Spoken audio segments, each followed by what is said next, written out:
Hi, Sally. Hey, Bob. How you doing? I'm all right. Excited to be with you. Well, I'm excited for you to be excited to be with me.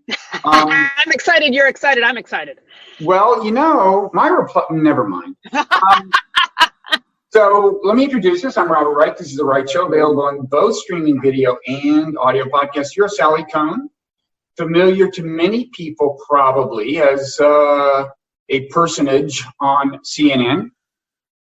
Formerly a personage on Fox, a rare combination of resume items. We'll get to that. It's relevant to the book you've written that we're going to talk about called The Opposite of Hate.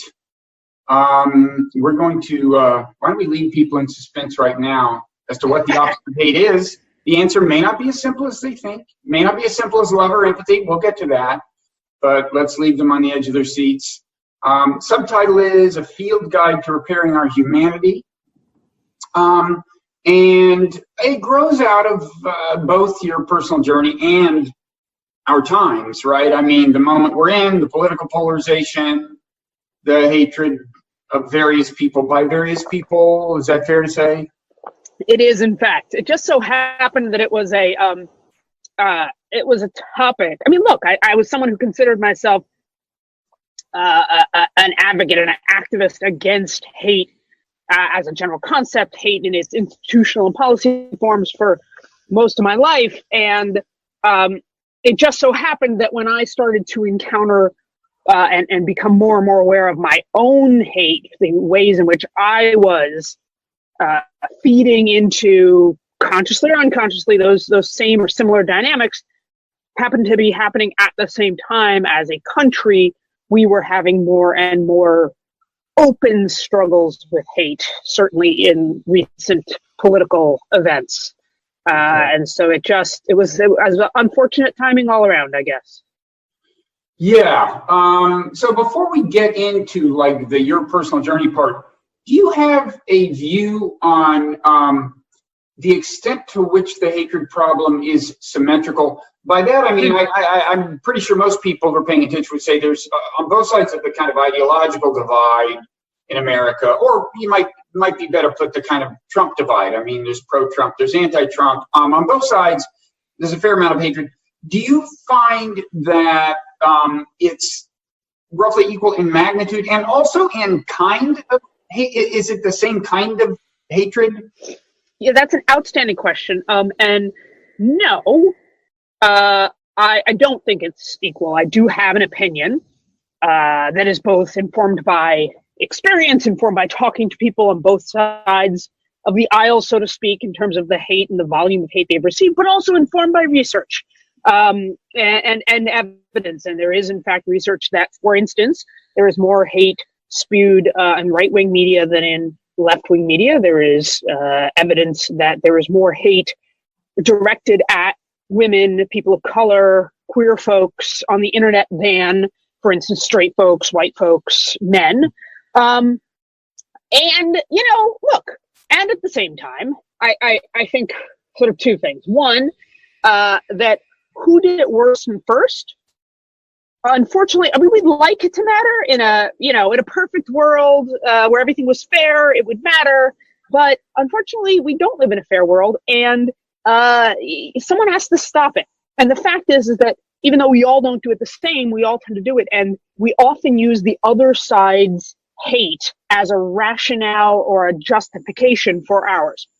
And that, to me, also has to stop. Now, again, I also don't think it's proportional in the sense that hate without power, institutional, cultural, political power, is very different than hate with institutional, cultural, political identity power. So, again, but if we get stuck in that, the reality is we could debate that forever. Mm-hmm. And I'm more interested in debating solutions. Right. Now, of course, if I were on the right, I would ask, who did this research that showed there's more hatred coming from the right, and what is their ideological persuasion? But I'll just leave that as a footnote and move on to the fact that you have personal experience in what some people on the left would consider one of the great hatred-generating machines in America, Fox News. That's at least the view of some people on the left. talk about your experience there. First of all, how you came to be there. You don't fit exactly the standard Fox talking head profile. Everyone there isn't a gay lefty. Most people are, but then there's Sean. They just don't know it yet. But you're right. It's mainly a lefty lesbian kind of channeling. Right? I know. They just don't know it yet. You know. I mean, it's one of those girl meets Fox kind of stories where, you know, one day you're a community organizer. So how did this one go? You're only, everybody doesn't know the story.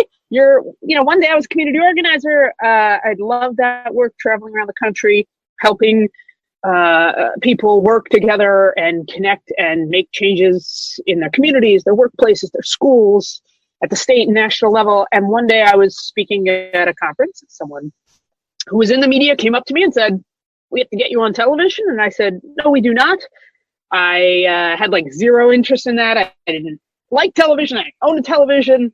I was pretty sure that the, entertainmentification of news might be our downfall, might still be. But long story short, I, sort of decided, she was very persuasive. I decided I'd give it a try, and at least I'd be a more media savvy organizer. And then I realized I liked it. It's a lot like organizing, except that instead of 10 people in a church basement, I got 1 million people on television. But it's the same idea of engaging and translating and activating people.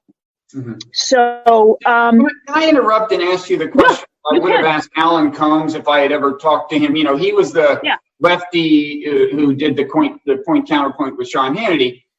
And the question would be, did you ever feel you were a tool of a propaganda machine? In other words, these people know what they're doing.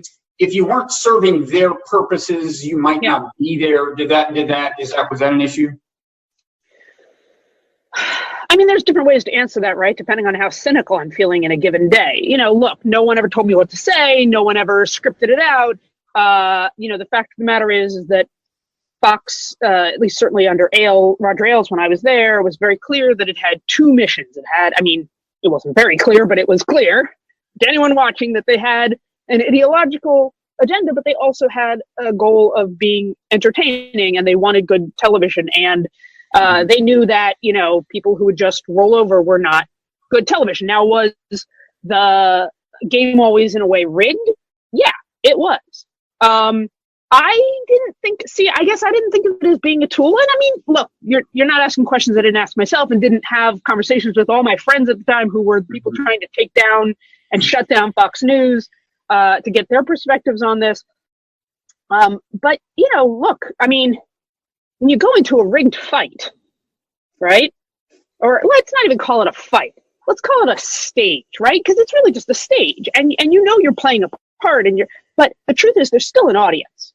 And, it's like why people say they rob banks, because it's where the money is. Well, as someone who believes in persuasion and change and advocacy, I went on Fox News because it's where the people are. Mm-hmm. And at the time, by the way, it was also where most of the Democrats were. More Democrats watching Fox than CNN and MSNBC combined at the time. Really? CNN's doing much better now. Thank you very much. But that was true, right? So, and look, I wasn't there because I was going to ever change Sean Hannity's mind. Just wasn't going to do it. And I wasn't going to change the 20-30% of his viewers who are just like him. Super, on the right, firm in their convictions. But that's not everybody watching. And my own both belief in humanity as well as my lived experience said that there were times where people were able to listen. People are able to listen. Our views are, in fact, still shaped and formed. And often what's hard is that we don't get the chance to have nuanced, accessible conversations about complicated issues that allow for movement, learning, growth, change. And look, I believe in change. So I wanted to give people the benefit of the doubt and start engaging in those conversations. Okay. So there's a kind of a breakthrough moment, I guess, of sorts that you had with Sean Hannity, where he said something kind of flattering about gay people and so, or maybe gay marriage or something. And you said, you said something like, are you saying your family's better than mine? And he purported to have not realized that you were gay and like apologized off the air, right? I mean, is that the story? Yeah, I mean, and look, I give people the benefit of the doubt. And here's the thing, you know, I also spent a lot of time in this book.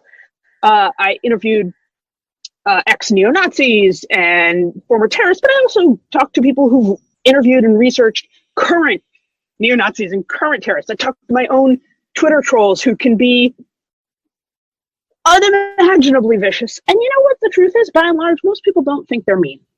Most people don't mean to be mean. And they, you know, or they think that if they know they're being mean, they think you deserve it. Yeah, but even that, it's not, they don't think that they're interpersonally mean. I don't know how to explain it, because things that you would think are just self-evidently mean at a personal level, people don't intend to be mean. I mean, they think they're protecting themselves or they're protecting their kids. You know, there's complicated rationales, but they never actually say like, yeah, I meant to hurt your feelings. Like, nobody sets out thinking they do. They have other motivations, other lenses, other valences, whatever. And so, look, I mean, the fact of the matter is sort of like your kickoff question. I went to Fox News just figuring I had entered the belly of the beast. And here are these people who believed all these things I thought to be hateful, and I figured they would be just completely, totally hateful people. And when they weren't, not that they don't still support things that are hateful, not that I don't still disagree with them, but when they weren't like 100% hateful and actually were complicated, messed, sometimes kind, caring, compassionate people, that really messed with my worldview, to be honest, and my sense of self. Yeah. No, it's like, you know who Greg Gutfeld probably is on Fox News, and he had me on his podcast when a book came out. Then I had him on mine, and then now I'm on his again, and you know, I like him. I mean, and I feel kind of bad about it. And I catch a lot of, like, when I had him on, it's like, don't you understand? He said this and this and this and this, and it's a strange thing. Liking someone across the great tribal divide. I think it's can I just say, Bob, sure. I think it's a beautiful thing, right? And listen, this is clear. I'm not giving anyone a pass on their politics, their ideology, the things they've said, the things they've supported.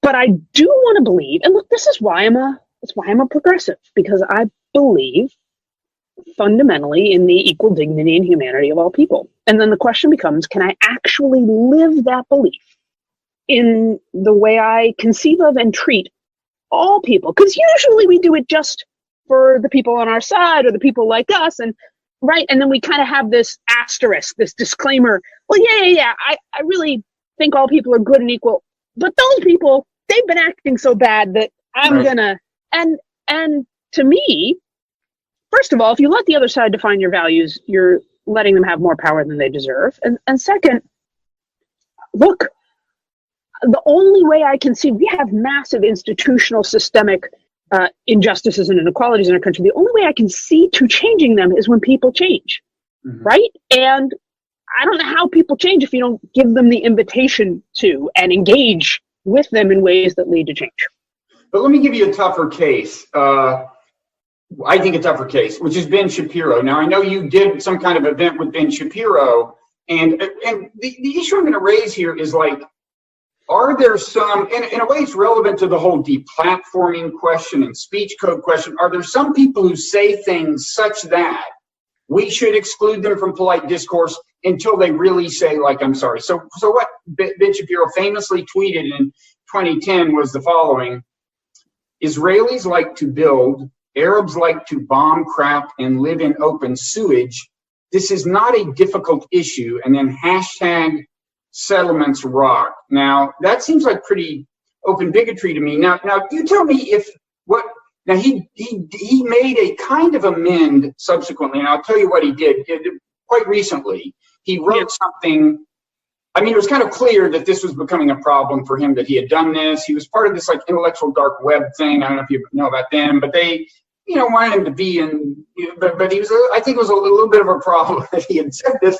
So he wrote this thing that's like, okay, it was something like less than smart things I've said. And he went through kind of his history.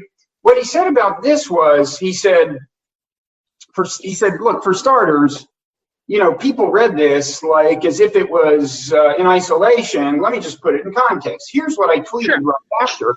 And first of all, and I got on his case about this on Twitter, because first of all, that was, in my view, quite disingenuous, because if you looked at what happened, this tweet sat there for an hour. It was not part of a thread. Then he got so much blowback, he started to walk it back. So it's not as if that people had read it out of context. This was a statement utterance. Secondly, and this blows my mind, but when he walked it back, you know what he said? He said, I shouldn't have said Arabs, I meant Palestinians. So he had just, and I can't wrap my mind around how a guy trying to do damage control thinks it's better to say my bigotry is confined to a slightly smaller ethnic group. I mean, so I'm sorry if I'm getting a little, but no, you're fine. You're raising a larger question.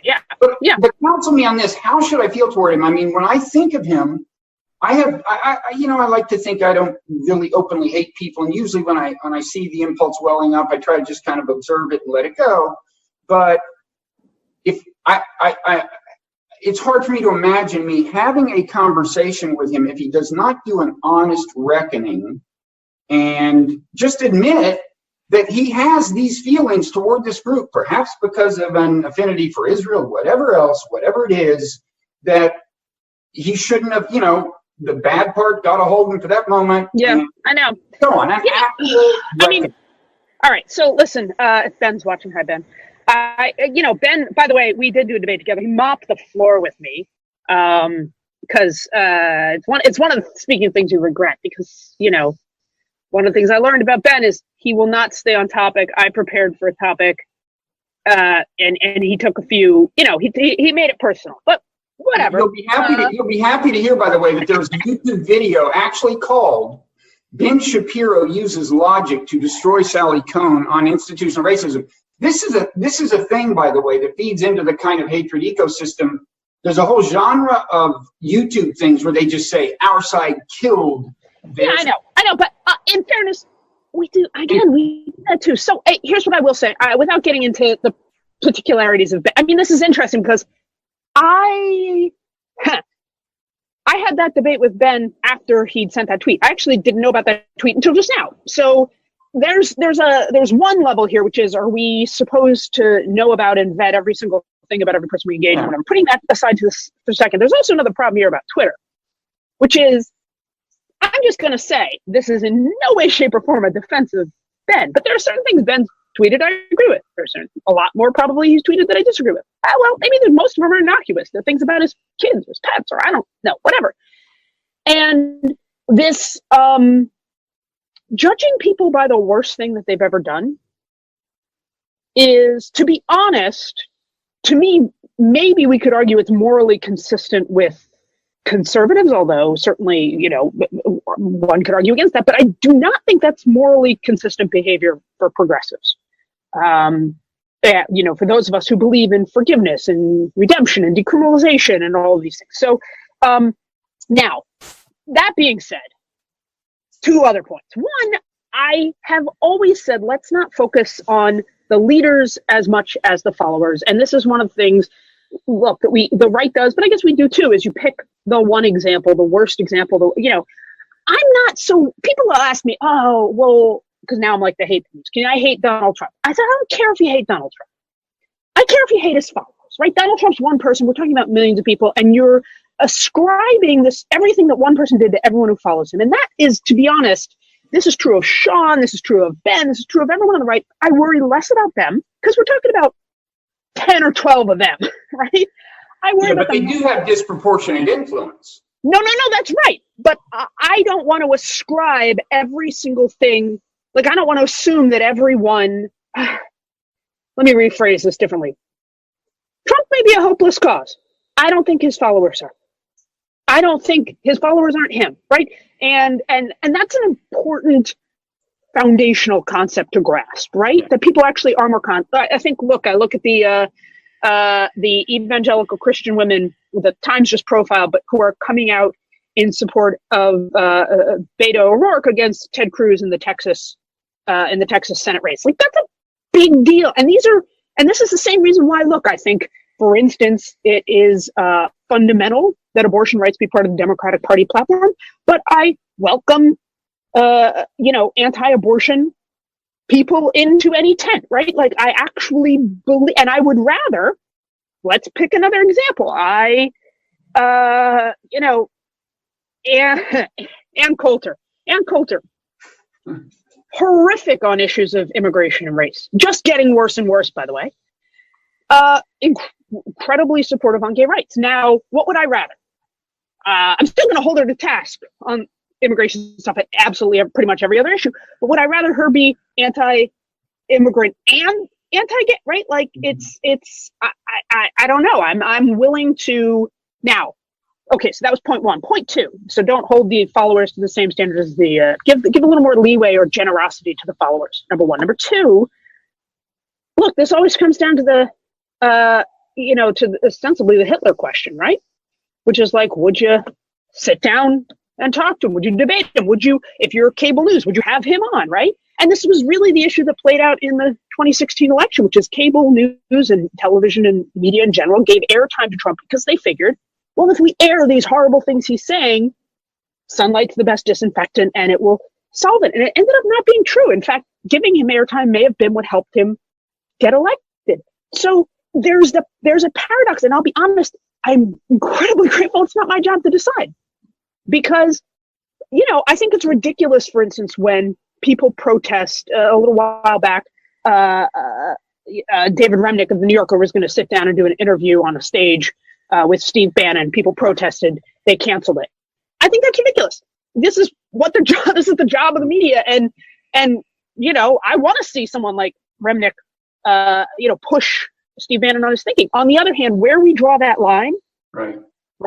I'm pretty sure that people who listen to Ben Shapiro or the people who vote for Trump are not them. But where we draw the line there in terms of who would I be on a stage with, who would I invite to engage with, that's a very, very hard question. Right. And I think it's challenging because almost all of us would draw the line somewhere. I mean, for example, I think the speech code that has effectively prohibited until recently maybe the use of the N-word is a good thing, and that involves saying there's people we're not going to talk to. If you are known to derogate African Americans using that word and so on, you don't get on the major platforms. That was the rule in America for a long time, and I personally think in a case like that, speech codes have value. On the other hand, and here I guess I'm segueing to my question about what you think a lot of liberals may have wrong about Trump supporters, because I know one thing that at least some Trump supporters react against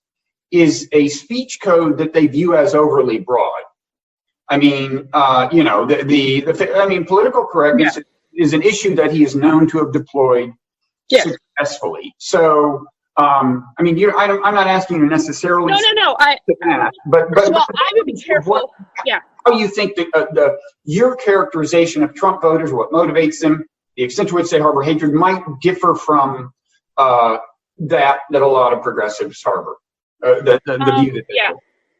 Well, so first of all, I'd be very careful. I actually am not a big fan of speech codes specifically, right? In any kind of formal sense, I'm a pretty strong free speech absolutist, and that's why these conversations for me are hard. Well, I just want to be clear. I'm not saying anyone should be arrested for using the N-word. That would be a violation of the First Amendment. That would be an infringement of free speech in the strict sense. I'm not saying that. I'm talking about informal things. But anyway, yes. Well, now I know, but because there are actual things called speech codes on campuses, et cetera, like it, I just want to be let's be clear about that. Number one. Number two. Political correctness is a fascinating topic. And the reason it's a fascinating topic is because it's actually never been in any kind of, it's been retroactively defined. We have to remember that political correctness began in the 80s as a taunt. It was a tease from one leftist to another about being too puritanical or high and mighty about their leftism after the waves of the 60s and 70s. But it was a warning. It was a tease. It was a taunt. It wasn't held up as an ideal. And in the 90s, the right picked it up as though the left was affirmatively championing it and turned it and weaponized it, turned it into an attack. And then the left kind of went back somewhat half-heartedly and honestly half-assed and tried to, like retroactively claim an idea that it had never actually championed in the first place. So the problem is when we talk about political correctness, we don't really know what we're talking about. If we're talking about the idea that we should use language that conveys basic respect and equal dignity, people are pretty in favor of that. Actually, I suspect people are pretty in favor of that on the left and on the right. And I have, there hasn't necessarily been polling on this, but there's anecdotal experience. You talk to people, even people who say really nasty things, and they say, I don't mean to be hateful. I don't want to be hateful. And I'm going to take them at face value for that. Give or take, right? We can get into the unconscious and all of that. But what political correctness has come to mean, come to be a stand-in for, is effectively a sort of cultural affirmative action. A notion that is built on 40, 50 years of the Republican Party ginning up fear and hatred, in particular racial fear and hatred and resentment, out of some notion that the Democrats, the left, are helping certain groups of people, women, people of color, immigrants, cut the line, so to speak, in the American dream. And that is, apart from the fact that that's not even accurately what that muddles the vision and agenda of the left, which has less to do with any cutting a line in particular, but actually making sure that there is a fair process in which everyone has equal opportunity. In other words, making a line, as opposed to a dog pile, which is what we have now, where the people on the top are the people who are most likely to be born onto the top. Apart from that, it's not the accurate definition, because political correctness just becomes a proxy for all this other stuff. I think the other thing that's true is that when Donald Trump and even sometimes people like Ben Shapiro use it, they're wielding it in a, like, they want to be deliberately offensive. They actually are testing the lines, testing the limits. They want to be deliberately offensive. And I don't think most people, I don't think most people want to be offensive. I just don't, or at least I hope not. Okay, so the problem of hatred per se, it's a subtle thing. I mean, as you've kind of alluded to already. First of all, a lot of times you don't recognize it when you're doing it. I mean, it's something that distorts your vision, and we're not designed to like recognize when our vision is being distorted. We're designed to like buy into the distortion, and hatred is one of the things that does the distorting. Then if we do recognize that we hate someone and say, I hate that person, we pretty much always think we have valid grounds. There's a reason. You never say to somebody, why do you hate them? They go, I don't know. It's just one of these things. I hate them. And then there's just the degrees of the subtle ways this plays out, like on social media, where you see like a tweet that reflects unfavorably on the other side, and you retweet it unreflectively, precisely because you like it in this, you're drawn to it. It's usually the problem is a very subtle one, and you have taken it upon yourself to do something about it, and you even talked to people on the other side. You've talked to people who were your troll tormentors online. You've made a point of getting in touch with them, phoning them. How do you approach, like, just tell us, what's your basic pitch? How do you to talk to my trolls? What's that? You mean in terms of trying to talk to trolls? No, or you mean in terms of trying to talk against people, whether on your side or their side, given how subtle the problem is, and how hard it is to put people in touch with all of its dimensions as they play out in their own heads.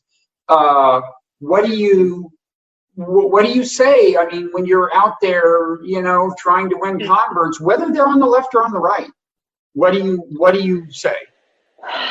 Well, I mean, the first thing is look, hate doesn't feel good for anyone doing it. Just the first thing is like, this isn't some selfless, mercenary call, right? This is like, hate's bad. for you. It's bad for your health. It's bad for your psyche. It doesn't feel good to feel so despondent about your fellow human beings.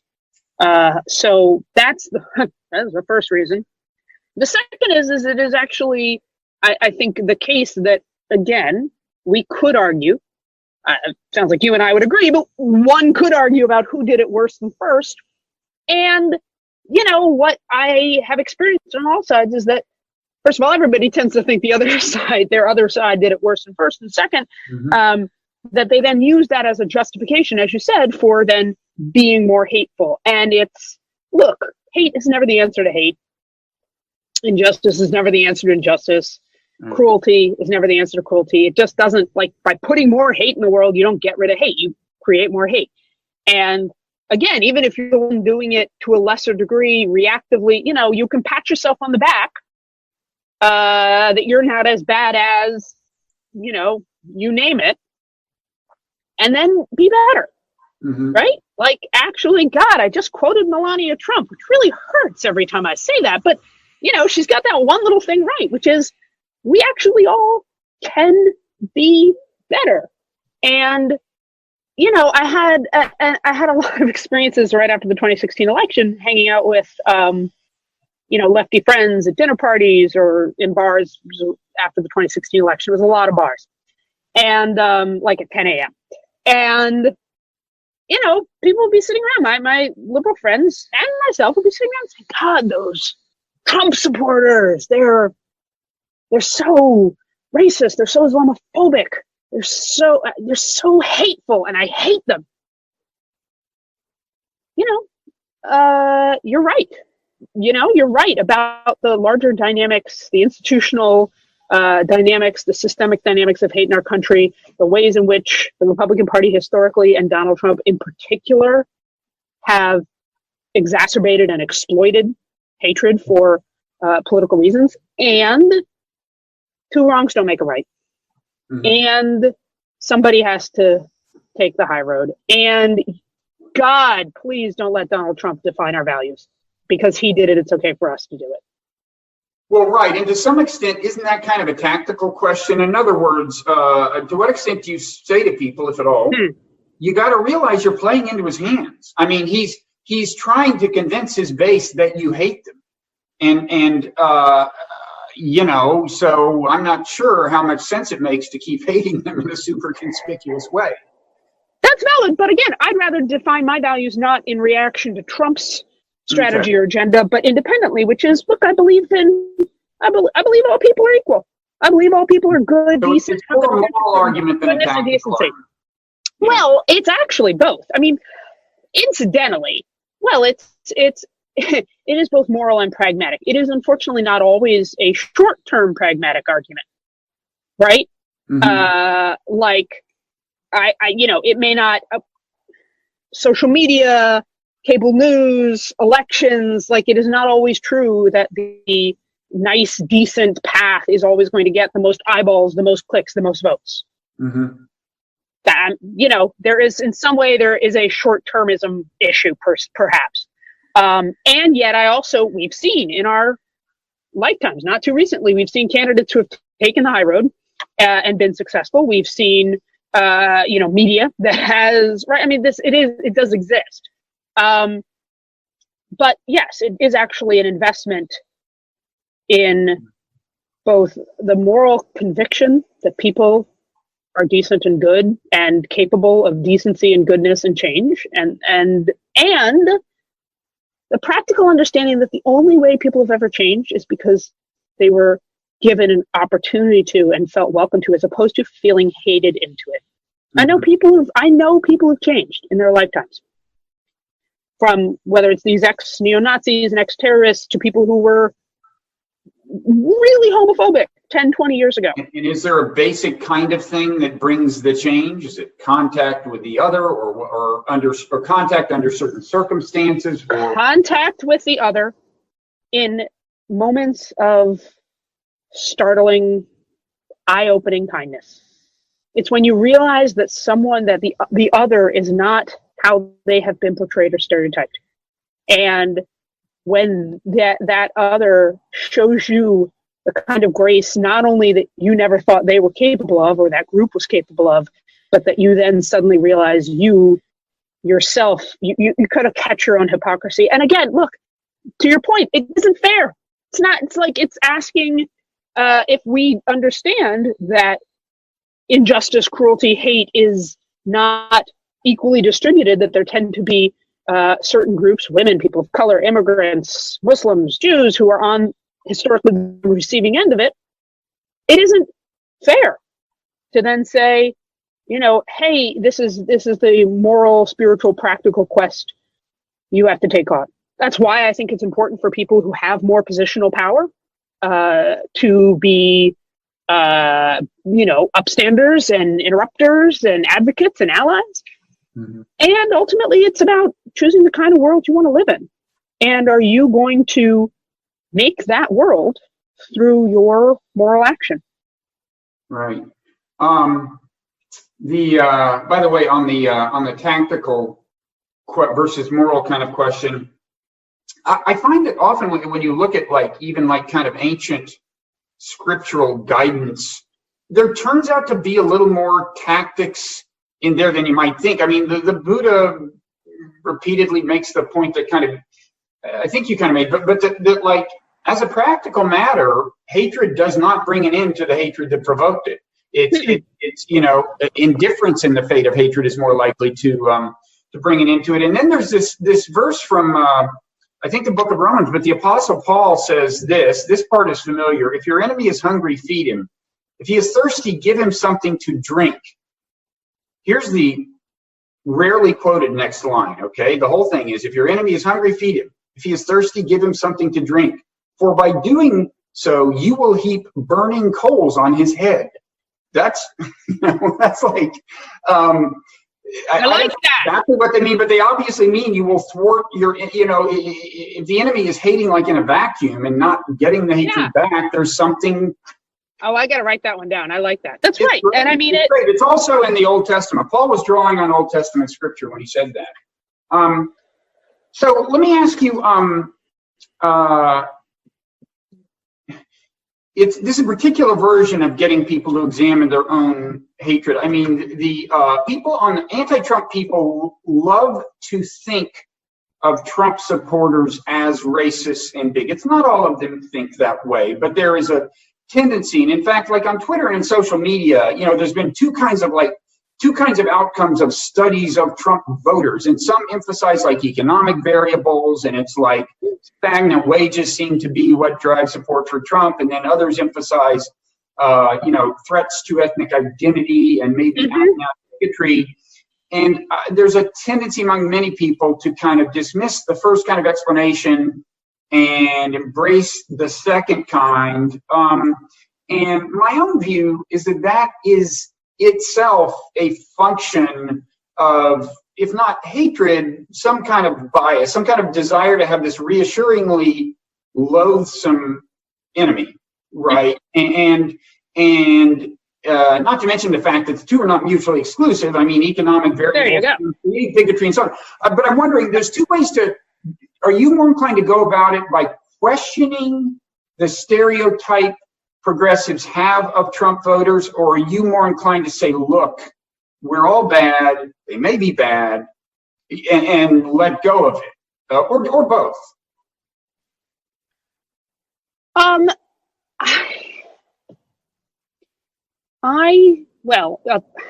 mean, it's somewhere probably in between the two, right? I think that the way we tend to engage right now are sorts of forms of public discourse, which are predominantly cable news and social media, are not at the moment designed to transforming the kinds of conversations and relationships and engagement that lead to transformation. Largely, by the way, because that happens in person, face to face. Now, there are examples of people whose worldviews have been changed and challenged by social media, so it's possible. I talk about some of them in my book.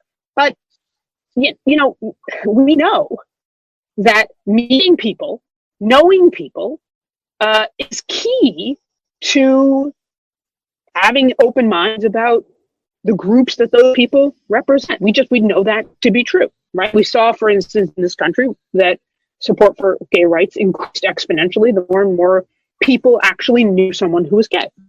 Not to say that assimilation, you have to, but like you just saw that people don't always fit the stereotypes, and certainly they don't fit these horrific stereotypes and demonizations that I've been fed. So I think actually knowing people, actually talking to people, statistics show that we know far fewer, we have people, period, let alone have close friends who are on the other side of the political aisle, and that's a problem.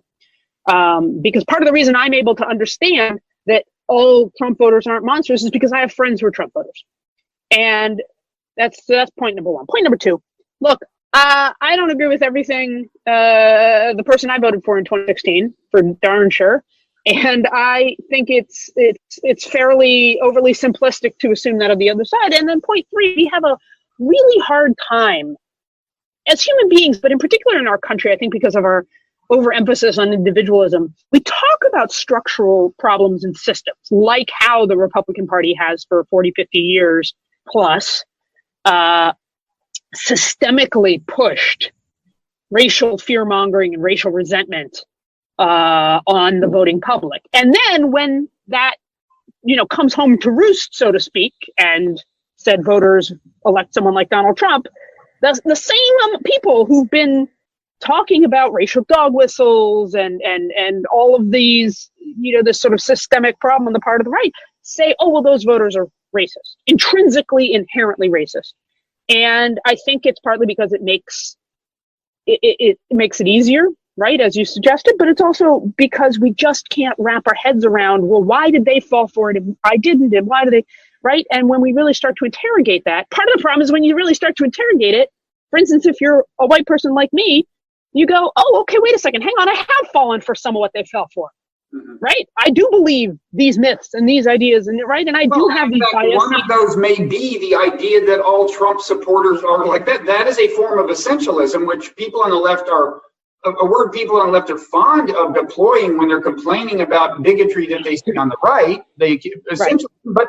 But to think of Trump voter, to even have an image of Trump voters is, first of all, too simple, because in my experience, different Trump voters have different motivations. But secondly, if you have an unflattering view of any large group of people, that is essentialism, right? I mean, that is... Sure.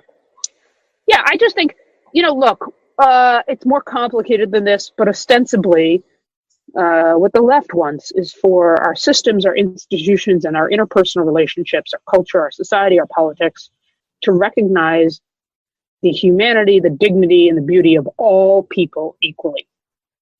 And that I think it's important that we talk about there are communities of people, groups of people, identities that have been historically rendered invisible and powerless. And in no way, shape, or form, what can get hard about a conversation like this is in no way, shape, or form is what Trump supporters, many Trump supporters, feel that they're experiencing now, commensurate with centuries of institutional and structural disempowerment and oppression. And at the same time, feelings are feelings, and those feelings are somewhat authentic, somewhat ginned up by politicians and by certain arms of the media and social media. And so now you have people who are feeling like they don't matter, like are silenced and one would hope, if we can put aside the compounding injustices of right, like one would hope that I can see that. I can be self-critical enough, I hope, to know that there's something to rural white folks feeling kind of put down by coastal elites like me. That's really valid. I don't think it's as bad as slavery, but I can sort of chew and walk gum at the same time, right? Yeah. And find some compassion and just try to listen. Just try to actually listen to people so that they feel heard, that they feel understood, not just always listening to argue. In fact, I think sometimes there's a tendency among some people on the left to almost, assume that the hatred they see on the right is directed in the traditional ways you would see right-wing bigotry is directed toward minorities, toward gay people, whatever. And no doubt there's some of that. But I think there's a tendency almost to understand the extent to which the people on that side are doing the hating are hating people like us, like the people who, the people they see as the founts of cosmopolitanism and political correctness and so on. But let me ask you a question about kind of large scale. In the book, you get into dramatic examples of hatred and of reconciliation. So you have a Palestinian who at one point was trying to kill Israeli soldiers, and later, even after I gather an Israeli soldier had killed his daughter or something, had an attitude that I don't think I would be able to muster toward Israelis after that. An incredibly forgiving attitude. You talk about Rwanda and actual genocide. And, my first reaction was kind of, well, but how much relevance does that have to America today? Don't those examples mislead us into thinking that if we want to see the problem in ourselves, we should look for out and out rage, whereas the problem may be subtler than rage? But then I realized, I think you're making the argument that some of the kind of kindling wood for fires like Rwanda is already been set afire. I mean, tell me if that's gone too far. But another thing I'm curious about, a related thing, is you're hearing the term civil war more often. It's usually used ironically, and they don't mean it quite seriously. That said, I think you're hearing it more often, and I don't expect a civil war tomorrow. But how bad do you think things could get in America? Could we have violence between large groups and so on, or what? You can respond to any time. I think I think, one of the more stunning moments for me in the book was when a refugee who survived the genocide in Rwanda, the majority of his family was slaughtered, this guy's now a student in the United States, and he told me that a lot of what he'd seen in the run-up and read about and heard about in the run-up to the genocide in Rwanda, the propaganda of hate and dehumanization, he was seeing happening in the 2016 election, in particular on the part of Donald Trump and some of his supporters. And that's very chilling.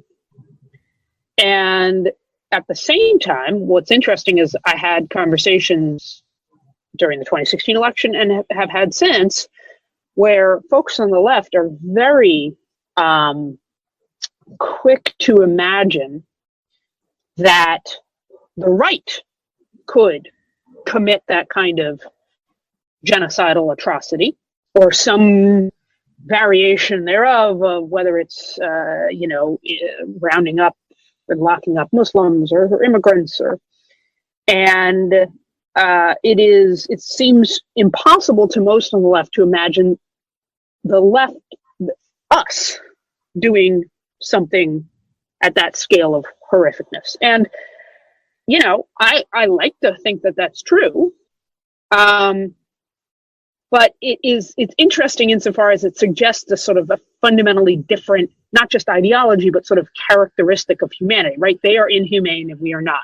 Right. And we never could be made to. And there's a philosopher I spoke with who said, look, you don't have mass atrocities because of a handful of psychopaths.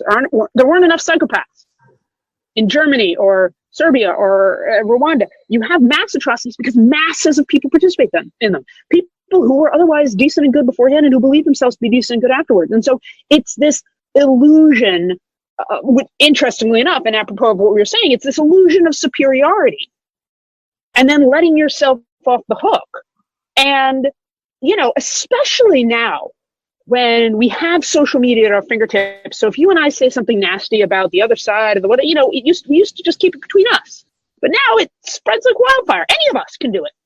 And, that's if we're always focused on the other side and their wrongs and how their wrongs justify any sort of egregious response on our part, and we don't even see it. We're not even sort of attuned to pay attention to our own hypocrisy. Look, that's some dangerous terrain. I still happen to think it's more dangerous for the right than the left, but Look, hypocrisy and being blind to your own problems is never a good thing. Okay, so quickly, we got two things I know you got to leave soon. Yeah. One is we're gonna ask at the end for the quick answer to the question. What is the opposite of hate? Oh yeah. You mentioned there's an anecdote. Well, it's you when you were 10, you bullied a girl, and it was a case where she was the official victim of bullying. And there's something about right around that age of 10 where bullying, like marginalizing people, is a very public and overt thing. Like in my generation, maybe they don't do this anymore, there was always a kid who had cooties. And when I was 10 in fifth grade, it was Luann. Luann had cooties. And you would like say it in front, she knew that she was the one with cooties, and people would go around touching kids and saying, "You've got Luann's cooties." It's a weird and kind of sick thing, and I'm afraid. Is it weird though? What's because, that? Like we say it, like what we say. We say, kids are kids. It's kids being kids. But you know what? It's a version of what we do as adults. Oh, right. Donald Trump voters have cooties. I mean, it's the same. Yeah. And then as we get older, it gets subtler, and we do it behind their backs instead of in front of them. But you're right; it's kind of the same thing. So anyway, but our kids hear us. Our kids always hear us. So anyway, I guess what we have time for is you just to tell us what she said when you actually tracked her down after all these years and made contact with her. I don't know if you have the quote right in front of you, but no, I don't have it right in front of me. But ostensibly, this woman told me, that she didn't forgive me, and that the only way I could make up for what I'd done was to basically try to be a better person and try to prevent others from doing the same thing, which was part of what motivated me to want to scrutinize myself more broadly and write a book about my and others' experiences with hate and otherizing and dehumanization and demeaning people, out of the hope that it would be some small repair. Mm-hmm. Okay. And to your final question, the opposite of hate. Yep. You did tease it in the beginning beautifully. It is not love. In my book, literally, figuratively, you do not have to love someone to not hate them. You're welcome. You don't even really have to like them. You just have to understand that we're in some way, at some deep level, connected. That we that we are all human. That we all have an essential dignity, and to recognize that, and hopefully be able to experience that. That is both what the opposite of it. It's also ultimately the cure. Okay. Well, thank you. Thank you so much for thank you, Bob, for doing this. They say it's an ill wind that brings no man good. So I guess an upside of what you whatever you did when you were 10 years old, however regrettable it is, there was an upside. It's this book flowing ultimately kind of out of that experience in a sense. Thanks for taking the time. The book is The Opposite of Hate, A Field Guide to Repairing Our Humanity, and people can buy it. They can follow you on Twitter at what? Is it your name or what? Sally Kohn, Kohn, on all forms of social media. Sally Kohn, Kohn. Okay, wonderful. And then, of course, they can see you on CNN. Thanks a lot, Sally. Hey, I enjoyed it. Thanks for making the time.